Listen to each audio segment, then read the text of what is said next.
সাধাৰণ লোকৰ জীৱন যাত্ৰাৰ প্ৰতি আমি সদায় সজাগ আৰু সচেতন।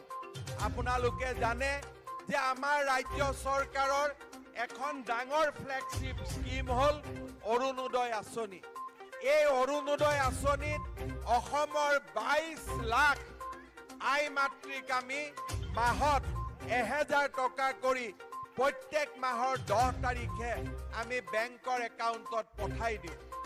এইবাৰ আমি সিদ্ধান্ত লৈছোঁ যে আমাৰ আই মাতৃসকলৰ ঘৰত যি ইলেক্ট্ৰিচিটিৰ বিল হয়, আমি দেখা পাওঁ যে দুখীয়া মানুহৰ ইলেক্ট্ৰিচিটিৰ বিল 200-250 টকাৰ মাজত হয়।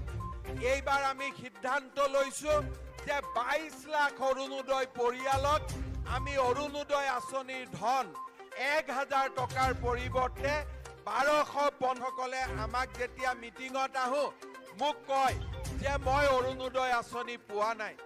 এইবাৰ আমি সিদ্ধান্ত লৈছোঁ যে অসমত আমি আৰু 7 লাখ পৰিয়ালক অৰুণোদয় আঁচনি দিম আৰু আমগুৰি সমষ্টিৰো আৰু 7000 পৰিয়ালক আমি অৰুণোদয় আঁচনিৰ সৈতে জড়িত কৰিম, যাতে আমাৰ আই মাতৃ